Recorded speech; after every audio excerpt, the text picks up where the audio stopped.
Magandang araw mga kaibigan.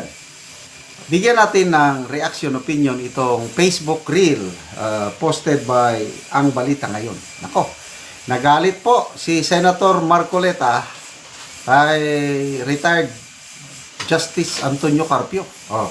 Basahin ko lang title ha. Justice Carpio, I will charge you treason for this. Nako, treason. Pagtataksil sa bayan. Mabigat ito. Bakit daw? Doon sa ginawa mong pagdidesisyon sa Magallona versus Ermita, pumayag ka sa argumento ng gobyerno na paliitin ang ating territorial sea. Lumaki nga ang economic exclusive zone, pero pinamigay mo ang halos 242,000 square nautical miles. Laban ng abogado na ito. Pakinggan natin si Senator Marcoleta. Kaya,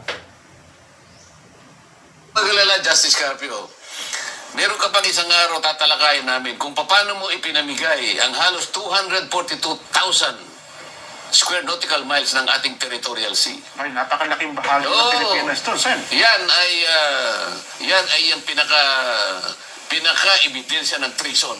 Alam mo kung bakit, Jen? Doon sa kanyang ginawang pagdidesisyon, inakala niya, Desisyon na po niya ito, ha? desisyon niya ito. Ito, maalala niya, sasabihin ko sa kanya, Magallona versus Ermita. Okay. Pumayag siya sa argumento ng gobyerno na paliitin na lang natin ang territorial sea sapagkat makakakuha ng tayo ng ganansya sa ating exclusive economic zone. Lumaki nga, sa palagay niya, ang exclusive economic zone, ipinamigay niya yung 242,000 square nautical miles. Territorial sea yun, Jen. Ibig sabihin, parte ng ating territory. Yes. wow. Yung maritime rights, limited lang yun. Economic rights lang yun. I charge him treason for this. Kailangan malaman mo na, Justice Carpio, kung nakikinig ka. Grabe. Territorial rights po yun kasi sa ibang bansa, pag pumasok Ayun po nga, ng kaya bansa, ayaw nilang makipagdebate kasi sasabihin ko lahat ito eh. Hindi na makikipagdebate yan, Sen. Hindi, makikipagdebate yan, pilitin nyo. Huwag kang mag-alala, Justice Carpio. ulitin natin ha, isa pa. Meron ka pang isang araw tatalakayin namin kung paano mo ipinamigay ang halos 242,000 square nautical miles ng ating territorial sea. Ay, napakalaking bahagi ng Pilipinas to, Sen. Yan ay yung pinaka-ebidensya ng treason.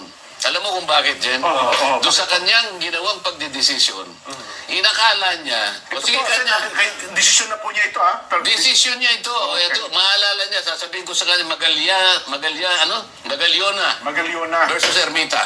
Okay.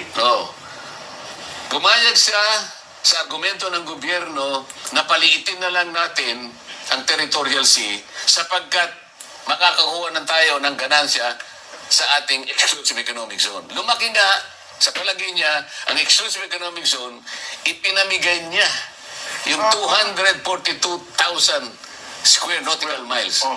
Territorial sea yun, Jen. Ibig sabihin, parte ng ating territory. Yes.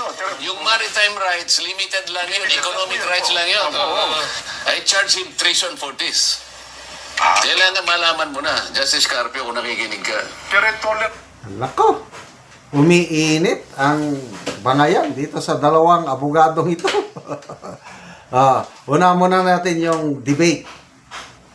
Nag-challenge si Senator Marcoleta ng friendly debate. Pumayag si Justice Carpio. Ang i-resolve na lang yung topic. Kasi sa debate, dapat magkasundo anong topic. Ang gusto ni Justice Carpio, limited lang sa legal concepts. Ang sabi ni Senator Marcoleta, dagdagan natin historical and geopolitical concept. Idagdag natin sa legal.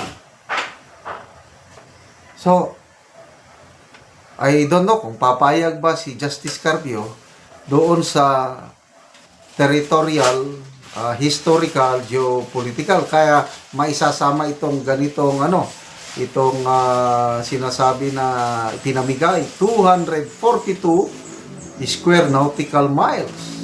Maluwang-luwang yun. Kasi ang naintindihan ko, ang territorial sea, sample, mula sa dalampasigan natin, ganun ba yun? Sukat ka ng ilang miles ba, atin yun. Yung karagatan na yun, part of our territory. 20 miles ba? Hindi ko na alam. Yung exclusive economic zone naman, ano lang yun, hindi mo teritoryo, kailan pwede kang mangisda doon. Kaya nga, economic exclusive. Economic exclusive. So, abangan natin ang mga susunod na pangyayari dahil I will charge you treason. Paano? Ang nabasa ko sa mga post lang na ang treason daw, pwede lang yan ikaso in times of war. But ito naman, sinasabi ni Senator Marcolita, sasampang kita ng treason. Wala naman tayong gera. So, tingnan natin. Okay, pag-usapan natin sa Sigalot, sa territorial claims. Maganda yung ginawa ng Department of Foreign Affairs. Dahil talaga na sila ng permanente na spokesperson ng DFA na siya lang ang may authority na magsasalita pagdating sa Sigalot sa West Philippine Sea. Dapat ganun. Sana itong si Commodore Tariela na I don't know kung sinong nagbigay sa kanya ng spokesperson for West Philippine Sea. Okay lang sana kung itong si Tariela marunong sa diplomacy. Na-train siya sa international relations. It seems hindi. Kasi yung ginawa niyang caricature o katatawanan ang mukha ng Chinese president, that is no talaga para sa akin.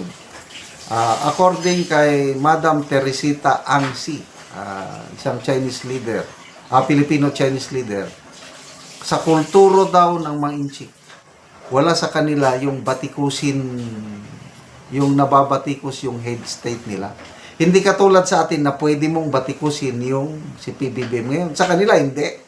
Kaya nung ginawang katatawanan ni Commodore Tariela si President Xi, nag-react ng todo ang mga billions of Chinese citizens. Kaya ngayon, gumaganti ang Chinese embassy. Ganun yun. Salamat mga kaibigan sa inyong pagsubaybay sa ating channel. Nakakatulong kayo ng malaki sa tribong Talandig ng Bukidnon dahil ang income natin sa channel is pantulong po sa tribo.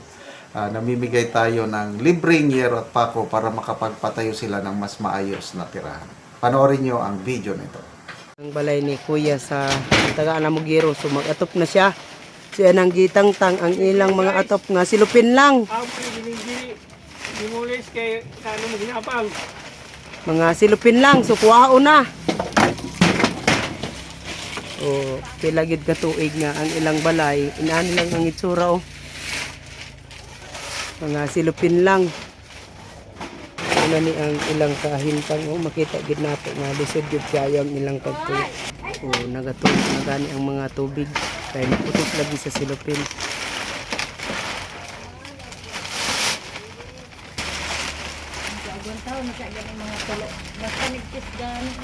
So mga gabok na gid kaayo ang silupin oh. Ang mga tubig oh. So ang inyong gabuhaton ra Nicole kada naamoy makita nga silupin inyong iatop. Oo, ana na. Iatop then mulagi magulan ay. Mulan ga maputos gyapon. Dapat digira ni kilis-kilis sana og ibungtag ko na lang gay ni kilis. Silupin. Ilang mga kusina. Sabang tangon ang atop pero ang tubig oh. Atop nga silupin lang. Apaan?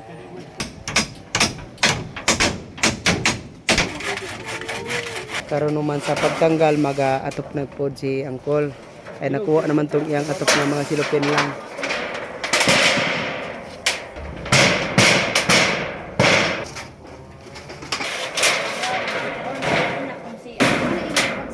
O karon human na gyud ang pag-atop sa balay ni Uncle. So maayo na gyud nga tan-awon oh.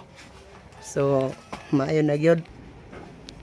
Salamat sa nagtabang sa sin o salamat sa Ginoo nga siya ginagatag sa amo o nagiya sa nagatag sa sin. Nga wala na ito nga mong gikuha ni silupin. Umayo na. Oo. Hindi ko kayo pasalamat sa nagtabang sa amo alamin na sa Ginoo. Salamat kayo ko. Umaayo na gyud ang atop ni Uncle karon.